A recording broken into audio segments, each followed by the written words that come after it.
And I'll go ahead and get going the next part of this, which the agenda names me as the next speaker.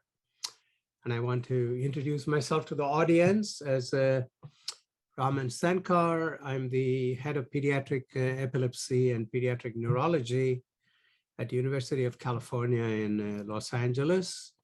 Lead a group of half a dozen excellent attending physicians in pediatric epilepsy, along with fellows that include the previous speaker, Sam On, and the next speaker, Ben Edmonds. Having said that, my presentation is not so much a slide presentation. I don't want to overwhelm you with information that you can readily find elsewhere. What I wish to do is speak to you face to face and not have any other distractions, but give you the broad overview of how we think about whether somebody deserves a surgical approach to epilepsy. So going back to the earlier half of the last century, this was an option that was mainly explored in adult patients, and it was rare in pediatric epilepsy. The earliest type of epilepsy surgery that developed in adults and is still a very important aspect of epilepsy surgery is the one that is undertaken for temporal lobe surgery. This is something that evolved very early, and it is the type of epilepsy that has been studied in great detail in humans and in animal models, and we know the biology of it. And one of the surgical landmarks was early in the University of California, where Dr. Paul Crandall, one of our predecessors in the neurosurgery department, began to implant some of the earliest depth electrodes in the hippocampus of the temporal lobe. The hippocampus of the temporal lobe is in the innermost aspect of the temporal lobe and is important for memory and learning. And because of that, it has a sort of a self-reinforcing circuitry that makes it possible also to develop epilepsy relatively easily. And that structure was studied in great detail, and it was found that you could, after evaluation, particularly for language, memory, and so on, if it is from the non-dominant lobe, it could be removed in a straightforward fashion surgically with great improvement in the quality of life. So it has been going on for a while, but in the new millennium, a landmark study came from Canada. That was the first randomized control study that essentially identified candidates who are eligible for this type of surgery, temporal lobe surgery, and then it randomized them to one arm where patients were put into surgery, and the other arm where they were given conventional medical treatment and surgery was delayed. And then after a period, they became eligible for surgery. But the observation was during this period when surgery was deferred for these people with those who got immediate surgery. And it became a landmark paper published in the New England Journal of Medicine. And it showed very, very clearly that people's seizure control, but more importantly, their overall quality of life improved after epilepsy surgery. So that became a landmark study to show not just that epilepsy surgery is feasible, but in many cases, maybe the preferred option, and that it should probably be undertaken without excessive delay. At that time, the study came out, and this, unfortunately, the number hasn't changed much in the adult epilepsy population. Often, there is a delay of up to 20 years before people obtained surgery. During this extended period, there is considerable loss in quality of life. If the patient is young, it often affects educational opportunities, professional development, social opportunities, from dating to marriage to having children. So overall, life takes on a very, very different course.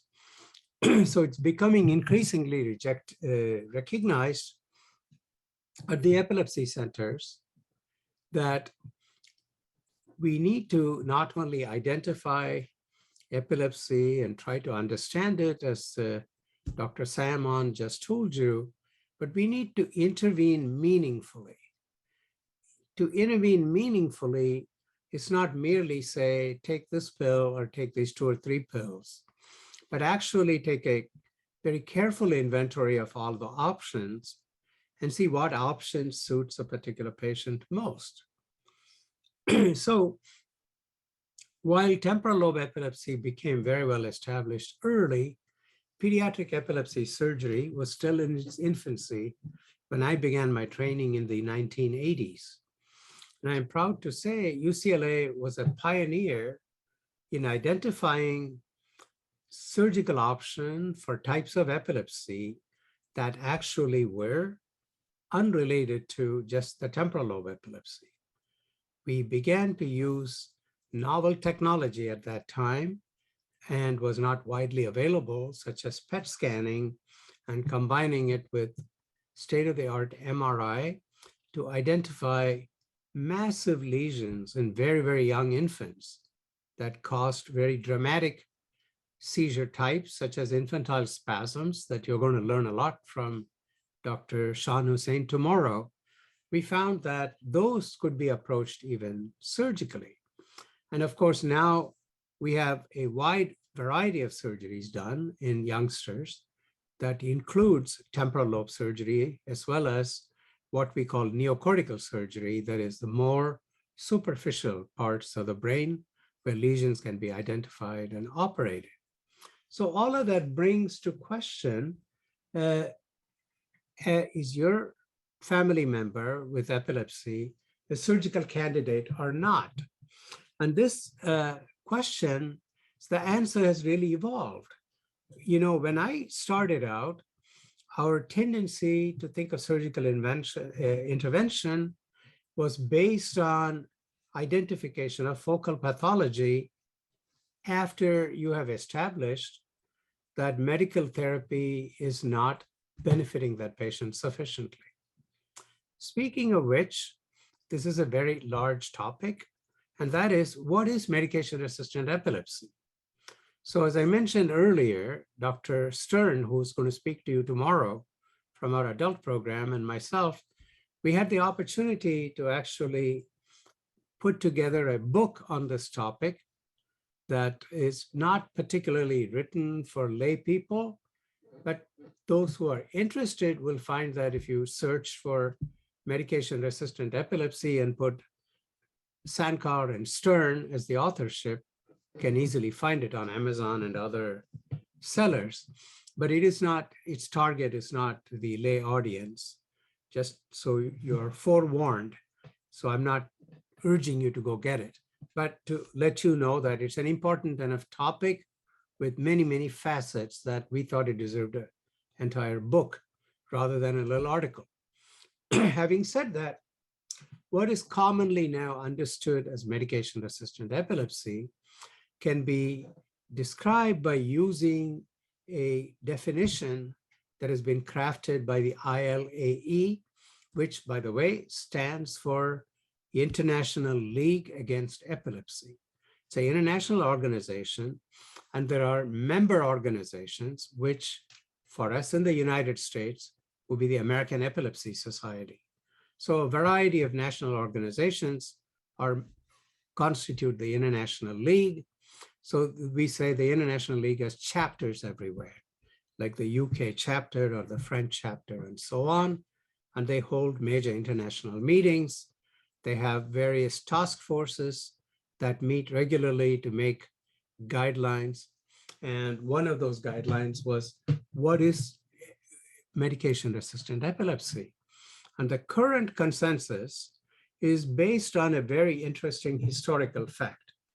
Interesting, but not uplifting is the way I define it.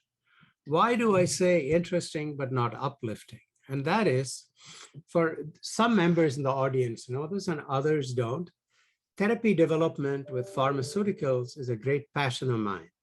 I came into medicine after being a student of pharmaceutical drug design. I obtained a PhD in drug development and taught in a pharmacy school for 8 years before I even started freshman year in med school, and eventually elected to become an epilepsy specialist. So it's a topic very dear to me. And when I started my practice, as the 90s dawned, we only had 3 or 4 medications we used in most patients. If any member of the audience is old enough, they will know that everybody was on typically phenytoin, carbamazepine, or dilantin, and if the patient was young, possibly on phenobarbital.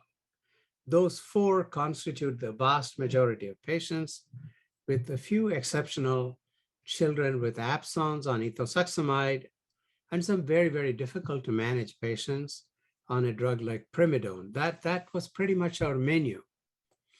After that, in the 90s, a remarkably new medication, the first one that doesn't make you sleepy, called felbamate, was released and was very popular initially. It is still used by us, but the use declined after we found that it caused significant bone marrow toxicity or liver toxicity in some patients. However, that was just the tip of the iceberg. After that came topiramate, lamotrigine, gabapentin. So even as the end of the 90s approached, we suddenly had a number of new players, many of them with lower toxicity. This explosion has continued all the way into the new millennium. And even in the past year, we have had new drug approvals. So what has been the impact on epilepsy? Well, this is where we have a mixed outcome.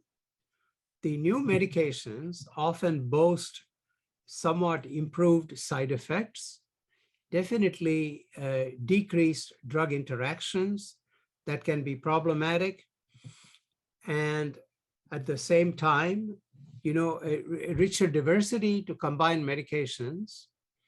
But the disappointment is, so for some patients, they have been remarkably good. There are some patients who are doing so well on some of the new medications, either one or a few in combination, that they would not have had that opportunity at an earlier era without more side effects. So that's a good side of it. The side that is a little discouraging about the nature of the disease, perhaps, is none of these medications seem to actually change the fact that we're able to successfully treat with medications approximately 2/3 of patients with epilepsy, and 1/3 of them remain drug resistant. Now, that continues to be in the latest surveys that were published in JAMA only a couple of years ago, and it was true 15, 20 years ago, and it was also true 30, 40 years ago. So we wonder, why is epilepsy so medication resistant? Well, part of it could be the nature of the disease. Part of it, again, many things in life are two-sided, like the Janus. I think you all know the concept of the Janus, with a comedy and tragedy on both sides in theatrical sculptures. So it's a Janus-like disease in the sense, why is this brain disorder that you heard about from Dr. An, that provides such incredible diversity of seizures, so difficult to treat? Well, partly because the secret lies in what Dr. An just tried to teach you. And that is, we want to organize ourselves around this disorder whose symptom is epilepsy. But Dr. An just spoke to you now that the causes are myriad. In other words, when we consider the impact of new drugs on epilepsy, we tend to lump all patients together. This is a paradigm now that's beginning to change.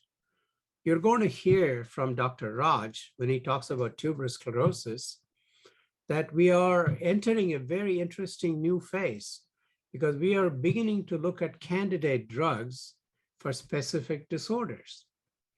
So now we have certain medications that have a authorization, particularly those that interfere with the so-called mTOR signaling pathway for tuberous sclerosis. We have some medications that have made a dramatic difference, not for widespread epilepsies, but specifically targeting Dravet syndrome. And Dr. Raj is going to also talk about other syndromes such as CDKL5. So in the modern world, as we begin to understand the cause of epilepsy that Sam talked to you about in more granular detail, we're beginning to target narrower segments of the epilepsy population and see, can we attack this particular root cause? But when you hear the news that is superficially discouraging, that is when we say all these new drugs, none of them treat everybody, well, perhaps we shouldn't expect that any drug should treat everybody, because you just heard about this huge variety of causes, right? Every drug is designed to do a certain thing that may suit certain types of seizure origin, but not everything. So meaning we don't really funnel into these drug trials or into these surveys taking account of this diversity. Instead, we say some of this data, about 2/3, 1/3, come from people looking at every patient who walked into, let's say, the classic study was undertaken by my friends, Dr. Brody over in Scotland. It merely looked at the infirmary in Glasgow and looked at all the new patients seen during the course of a year. And then it looked at them and see how many could be made seizure-free 1 year. It did not ask how many had post-traumatic epilepsy, how many had autoimmune epilepsy, how many had genetic epilepsy, and so on. It really was not, none of those historic studies have been done that way. So for those of you who have been coping with epilepsy, or those of you who are learning about epilepsy new because of a recent diagnosis in a faculty, in a family member, do not be discouraged when people say, we can only treat 1/3. That number is an artifact of how we slice the data. There may be ways to slice the data that give us better numbers, okay? So if you take Dravet syndrome, we can show you that one of the new medications called fenfluramine, some of you know it as Fintepla, it does much better than 2/3. Likewise, there may be specific patients in whom we are even beginning to look at potential prevention, like in tuberous sclerosis in babies. You're going to hear more about them downstream, but I just want to tell you that the most common thing you will hear anywhere you go is medication-resistant epilepsy affects 1/3 of the patients. And I don't want you to take that and be discouraged, because there is hope for those people in the right hands. The first thing you can do, of course, is to go to a high-quality comprehensive epilepsy center, wherever you live. That is really where you want to start to explore all the options for that. Of those, one of the options may be surgery. When I began my training, surgery usually meant only one thing. Surgery usually meant what we call resective surgery, meaning you open the brain and take a portion of the brain out. What we discovered in some of the very severe so-called epileptic encephalopathies like infantile spasms that start in very young babies and had a tragic outcome, was this so-called lesion sometimes could encompass the entire half of the brain. And we actually discovered that we could have pretty good outcome removing actually one half the brain, or namely performing a hemispherectomy. We did our first cases in the 1980s, and now it's a widely accepted procedure all over the world. So that is one extreme. But over the years, this idea of what is a surgical intervention has evolved from resective surgery, whether it be something as radical as removal of half the brain, to a selective surgery like removal of the amygdala and hippocampus, structures deep inside the brain where temporal lobe epilepsies commonly start, to sometimes removing one lobe for certain types of lesions, but all of them were what we call resective surgeries. But then we began to deal with the potential for lesser surgeries that involve brain stimulation. So the first approach to this was the vagus nerve stimulator that did not require an invasive opening of the brain, but simply stimulating input to the brain, the vagus nerve, and that stimulation took an input that affected the circuitry, the neurotransmitter tone, in a widespread manner, giving benefit to many, many people, including benefits to some of the comorbidities, particularly depression, but to some degree, even attention, learning, memory, etc. So that was the first approach of epilepsy surgery that didn't actually involve the brain in terms of the procedure, but required implanting a device, something like a pacemaker in the left shoulder, and just wiring under the skin to the vagus nerve. But it actually provided considerable benefit to a number of patients who did not have a discrete lesion. Before that, the only type of surgery we had done to a limited extent that did not remove any removal of brain structures, but still included opening up the brain, was what was called a corpus callosotomy. The corpus callosotomy sometimes gave relief to patients who had diffuse pathology or multifocal pathology in the brain on both sides, were not candidates for resection, but often had very disabling seizures, like drop attacks, that involved rapid spread of seizures from one focus to the other side of the brain, recruiting various structures.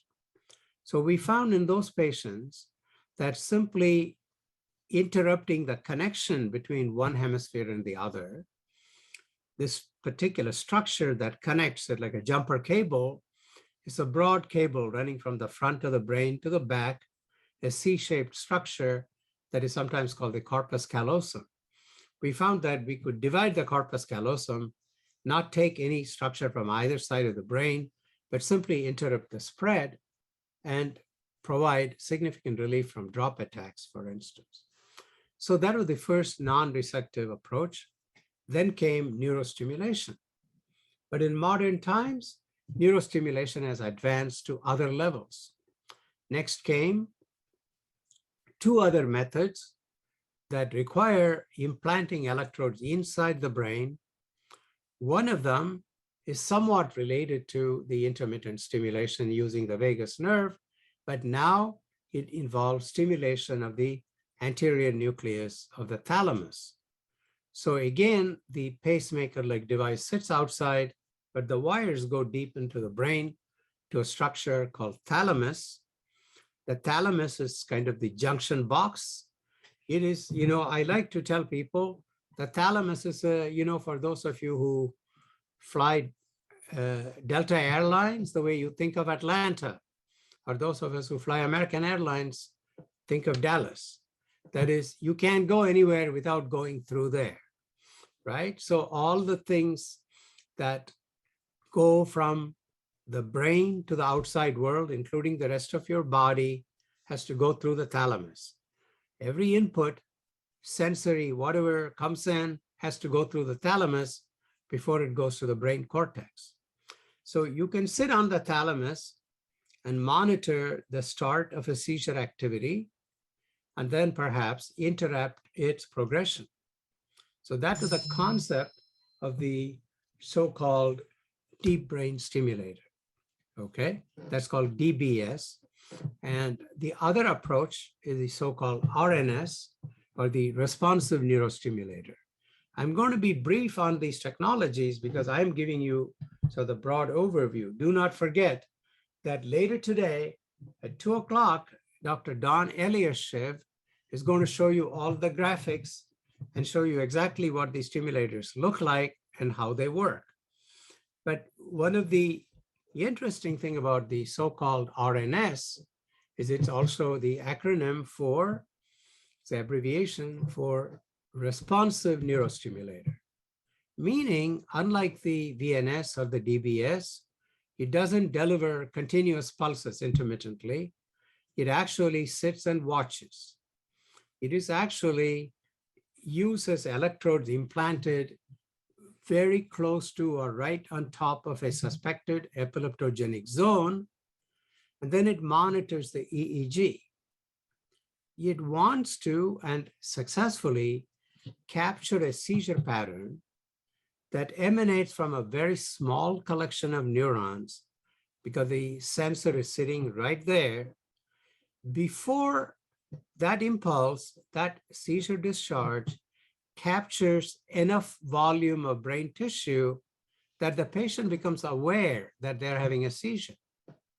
So when it is fine-tuned, the beauty of the RNS is it identifies the seizure coming from a particular site, and it uses artificial intelligence to learn about that particular patient's seizure patterns and design a stimulus to interrupt it. So when you are in a stable situation, what happens with the responsive neurostimulator is quite often you could have the start of a seizure. It never gets to progress enough for you to know you had one.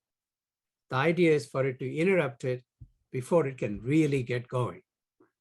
Okay, that's really the goal, and it is frequently achieved very, very nicely in a lot of patients. And Dr. Eliashiv is going to speak to you about it this afternoon. One of the things we're learning in pediatric neurology is it may have broader applications just for focal epilepsy again. We are doing some interesting things on some patients with multifocal epilepsy even, by using this particular device in the thalamus. Okay, but it is different from DBS because it's not continuously delivering stimulations, but it's actually observing what the seizure patterns look like, and then it is providing the appropriate stimulus to interrupt. This is very new, and there's not a lot of information on it yet. We hope to publish our findings in the near future. Okay, so now let's go back to the classic surgery that may involve resection of the part of the brain. Who is a candidate? Well, anybody should undergo an evaluation if they have failed 2 well-chosen medications for their type of epilepsy used at appropriate doses. So what does failure mean? Failure can mean 2 things. One part of failure is the drug doesn't work. I'm still having a lot of seizures. Other part of failure is the drug may work, but I cannot achieve the right dose because the side effects are bothering me. They may be exacerbating cognitive difficulties. They may be creating mood disorders, extreme irritability, or they could be affecting some sort of a vital organ system, such as I started taking this medicine, my white count plunged, or my liver enzymes went up, or my pancreas was unhappy. All of those constitute drug failures, even if the medication can successfully abort the seizures. So either due to lack of efficacy or intolerability, if you have failed 2 medications, you should think about surgical option. I'm not saying that there is no benefit to a 3rd drug or even a 4th in some cases. But I want to offer this to you. Undergoing a careful evaluation of what your options are is not a commitment. It's merely an exploration. But that exploration gives your doctor a lot of information. And for you, a lot of things to think about. That is, maybe I can become seizure-free if I'm on 5 drugs.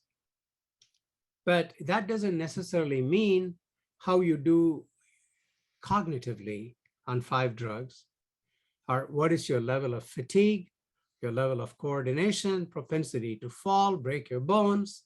There's a lot of things to be taken care of in evaluating how successful drug therapy is. And it is also nice to know what your options are early, so we don't continue to have this problem of having very successful operations, but 20 years after the fact. The problem being, if this patient has had termination of seizures 18 years ago or 19 years ago instead of 20, their life may have taken a different course. So evaluation is important.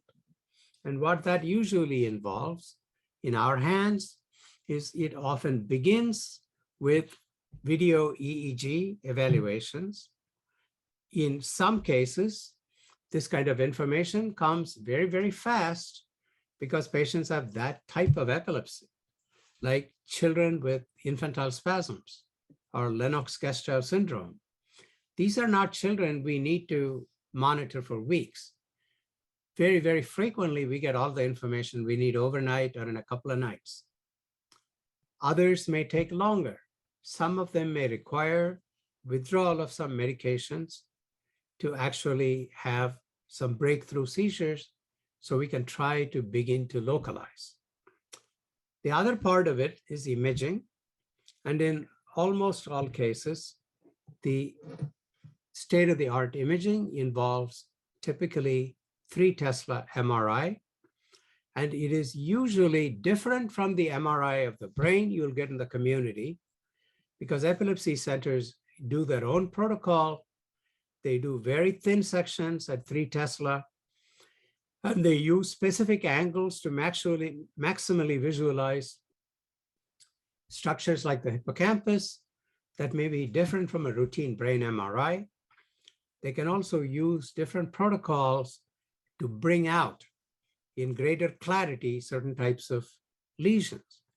For instance, in a lot of developmental lesions involve what you heard recently from Dr. Sam on about cortical dysplasia, a collection of neurons that are atypical and or disorganized.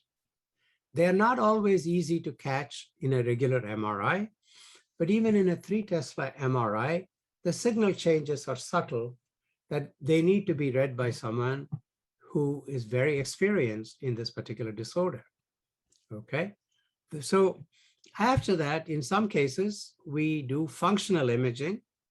Functional imaging has different components.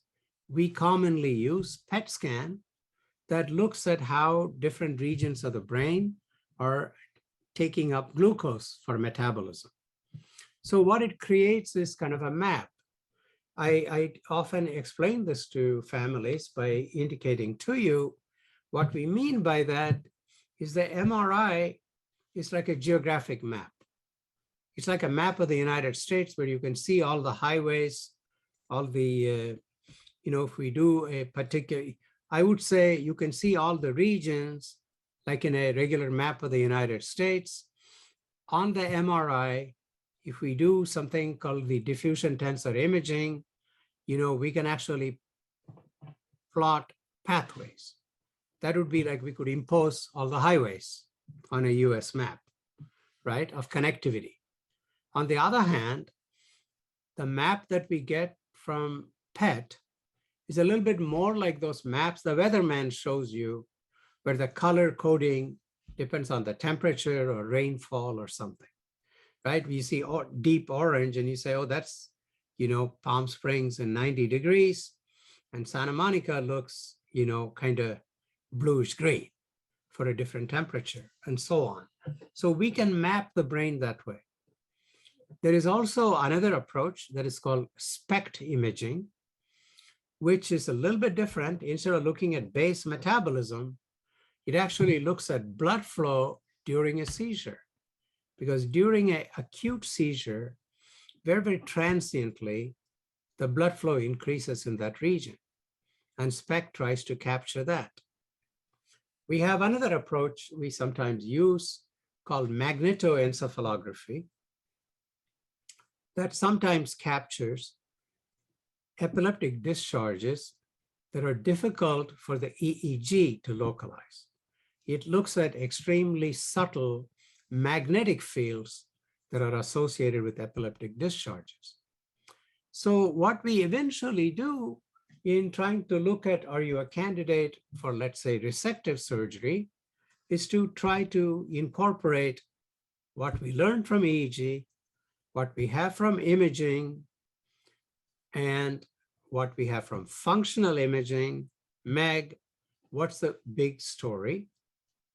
And there are times when at the end of it, we may say we have multiple clusters in the MEG, we're not sure, or we didn't even go to the MEG for lack of availability, but we find that using PET scan, SPECT scan, and PET scans, we're not able to localize very nicely. And curiously, the EEG is suggestive of a corner of the brain, okay? The EEG suggests a broad area. It's not discrete enough for us to open and go operate because we don't have a structural correlate. So where do you go then? So this is when we sometimes have to place intracranial electrodes. We do a surgery to place electrodes inside the brain. There are two types of such electrodes. One are called grids that sit on the surface of the brain. They allow us not only to capture with more spatial resolution, because remember, when we do surface EEG, we have to go through the scalp, the fat end of the scalp, the skull bone, and layers of covering under it. So it's a long way to actually being right where the seizure starts. So now we are able to put these grids right on the surface. That dramatically improves our resolution, but it also does more than that. One part is it may tell us to see where on the surface of the brain the seizure is starting. The other component is it may allow us in areas that we consider eloquent. Let me explain the word eloquence. We often use the term, when you talk to your epileptologist, you may hear this term, eloquent cortex. Well, in lay language, eloquence refers to language, right? You say, oh, Dr. Ahn spoke so eloquently of the causes of epilepsy. So that's one form of eloquence, language. But really, you can say eloquence is manifest expressivity of the brain. So to me, if a part of the brain controls my right thumb, that's eloquent cortex. You know, if the seizure is coming right around the region where my thumb and index finger are on my dominant hand, it's very important to know that by functional mapping, because that's not an area I could remove by resective surgery, right? Just like you cannot remove the part that makes me understand your questions. You cannot remove the part that I need in the brain in order to speak to you. I cannot remove the part that I need to remember day-to-day things. So there's a large number of things that you cannot take out, okay? So the grid allows us actually to map these functionality. You know, where can I provide a stimulus that actually interrupts? You know, you can put a stimulus and create what we call an after discharge, like a mini seizure in a region. But we can also see if there is a particular region we stimulate, you're not able to name something. I ask you, what is this?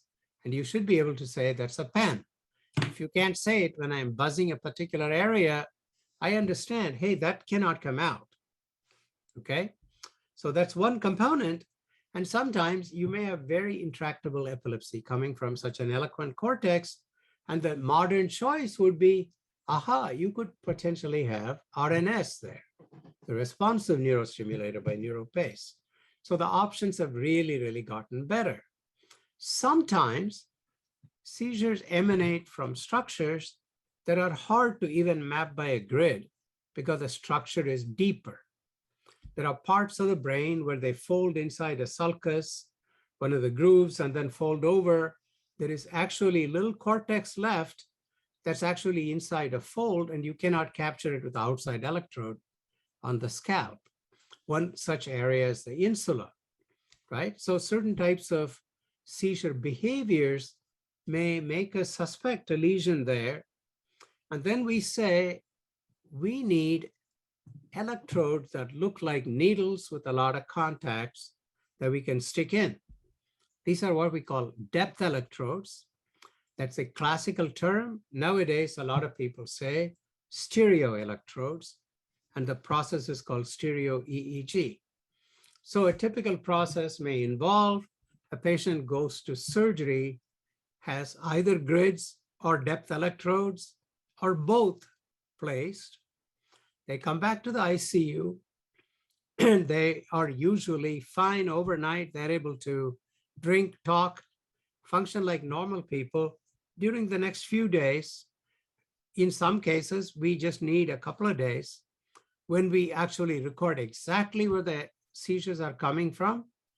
But we also, the EEG specialists like Dr. Ahn or some of the people you're going to meet during the rest of the 2 days, may sit and do the electrical stimulations and work with the neuropsychologist to map out all these functions and see if we can separate them so that a successful surgery can be performed. Now, they may also come up with the conclusion that maybe we should just do the RNS. But either way, the patient is going to go right back to the OR. It's usually the same week. Can be Monday to Thursday or Monday to Friday or something like that. You go back, and at this time, the electrodes are removed and an appropriate procedure performed. That appropriate procedure may be a resection if all functions could be preserved, but it may also be not a resection, but some form of a RNS type of approach. Okay, so the options then have become really myriad. As I indicated to you, we don't always operate now only on very discrete unifocal epilepsy. By brain surgery, we don't always mean removal of the brain. So these are some of the diversity of things that I have sort of reviewed with you, and they deserve to be evaluated if you have already been through 2 or 3 medications and are not doing well. And always remember, a careful evaluation will also involve neuropsychological tests. They may involve functional MRI, so we can map out where the language is coming from. So that is sometimes gives us very good data in some patients that we identify where the seizure is coming from. We identify what the fMRI says, and then we say, we cannot have this surgery. We can't remove this. But you may still be a candidate for the RNS. Okay? So this is a very broad overview of surgical options. But as you know, what leads you there is medication resistance.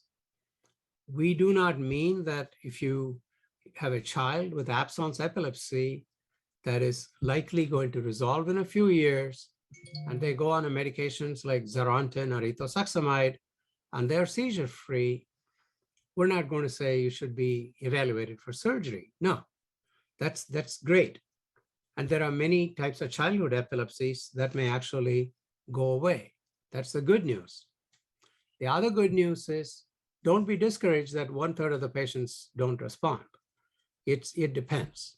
It's that those are the results. Anytime you see data, you should always say, what are the constraints to the system under which the data was obtained, right? So the constraint to that data is that you just took all comers. That is kind of like you took all comers in cancer.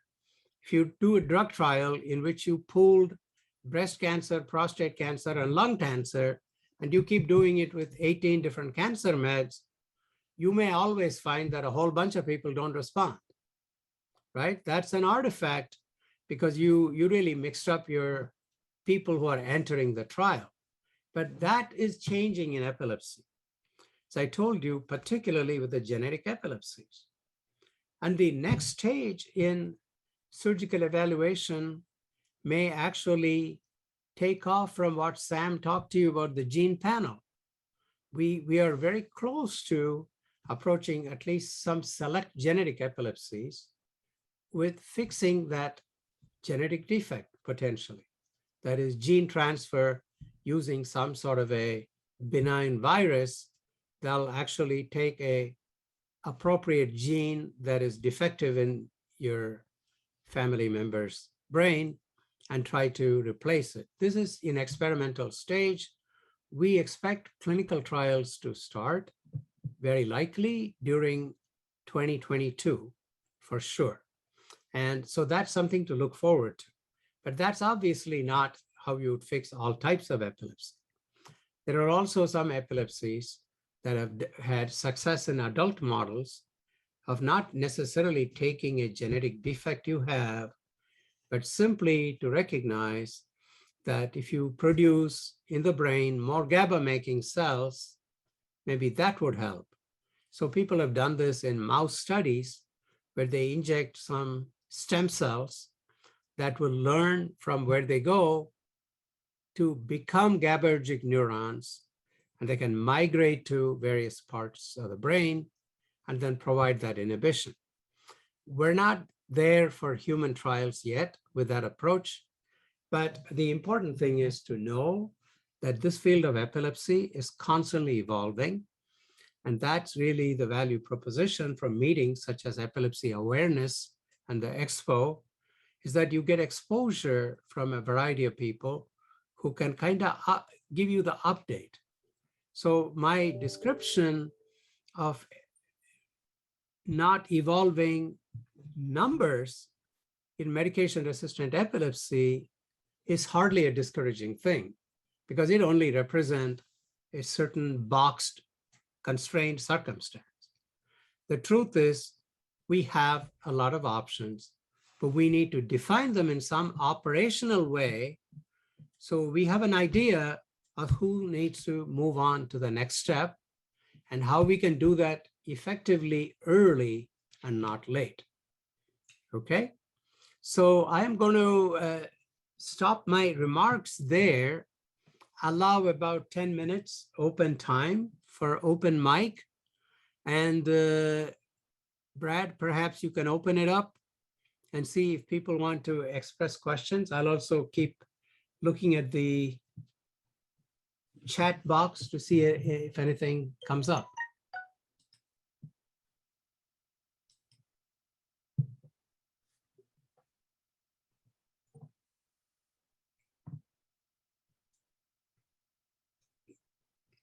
I'm happy to see either by chat box or open mic.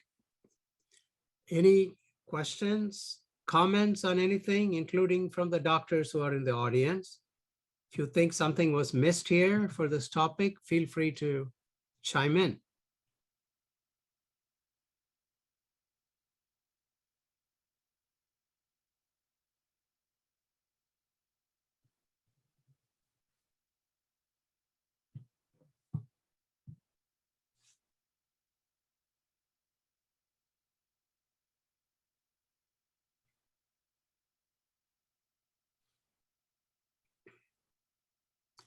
I don't see anything at the moment. If I do not see anything in the next couple of minutes, I would say that all these meetings are being recorded and will be available continually. And at the same time, if you are one who happens to listen to this presentation this afternoon or tomorrow morning, you'll have an opportunity to ask me for questions in the last session tomorrow, which is simply entitled Ask Sankar. You can certainly come there and make note, scribble down any questions that you have so you remember and come back to it.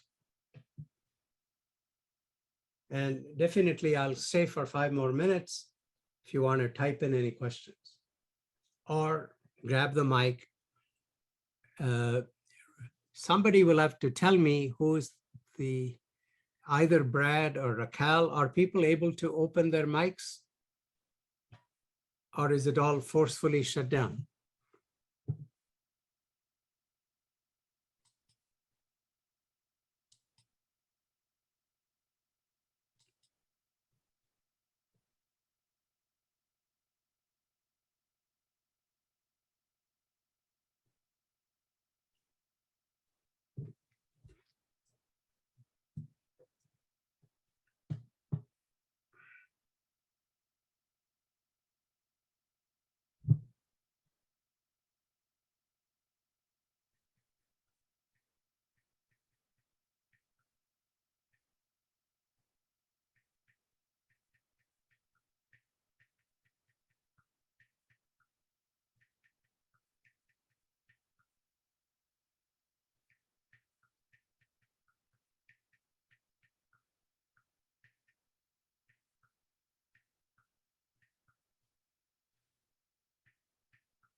Okay. I have a question from Yolanda Flowers. What is the most important thing a PWE, I assume that is person with epilepsy, can do to remain seizure-free?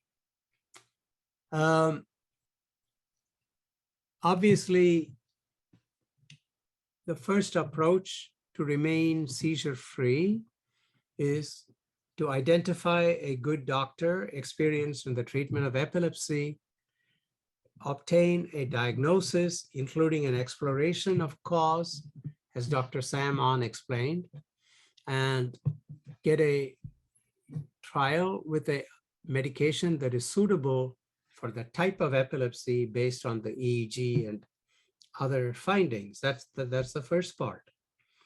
If that is not successful, if you are with a general neurologist, you may want to seek an epileptologist or go to a comprehensive epilepsy center.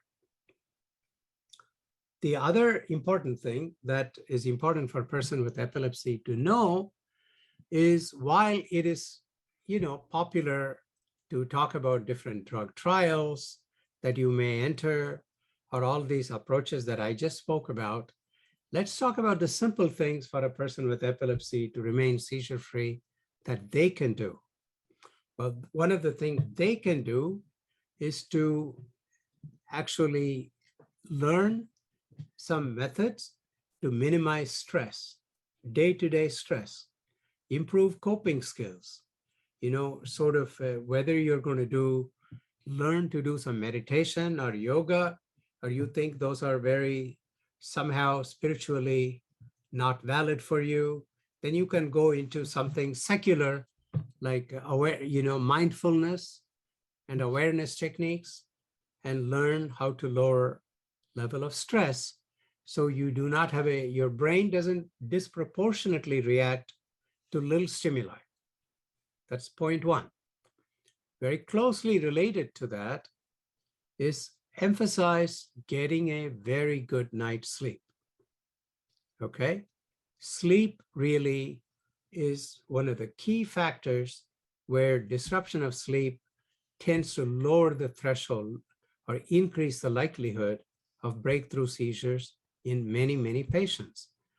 I mention my adolescents in particular, that part of getting a good sleep is putting away that screen or the cell phone away, avoid that blue light exposure, calm down at least an hour before you want to sleep, and if necessary, use melatonin or some such aid, but please get to bed and get a good night's sleep.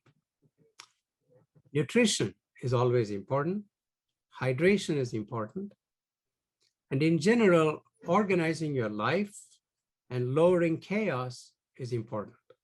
So all these lifestyle things need to be prominent in the mind of anybody who is trying to remain seizure-free.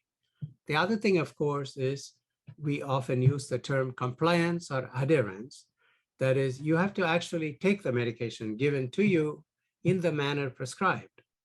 If it's not agreeing with you, then you need to actually discuss that with your physician or the nurse practitioner or PA to see whether changes can be made to that. Okay? Anything else? That's a good question from Yolanda, because it's, you have to know all the non-pharmacological, non-surgical approaches, which includes, the dietary therapy. But for some people, maybe they don't need to go to the ketogenic diet. Maybe a little Atkins diet thrown in with a good night's sleep and taking their medications may get them there. Okay. Anything else? Got a couple of more minutes before the next speaker, and I run off to a meeting.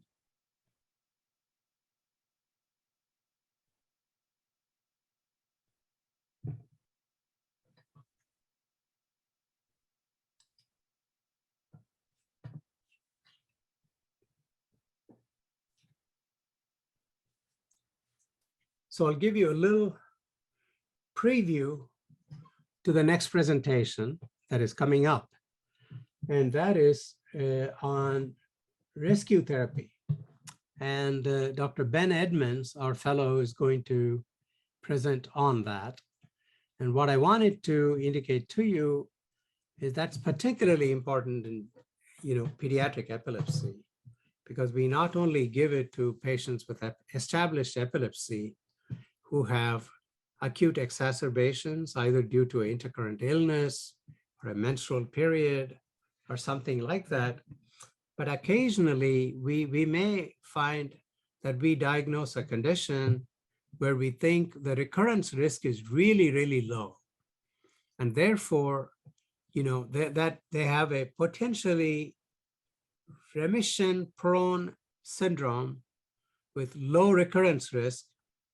Going back to Yolanda's question, especially if they get the right amount of sleep and keep stress low, in those cases, we may not put them on a medication every day.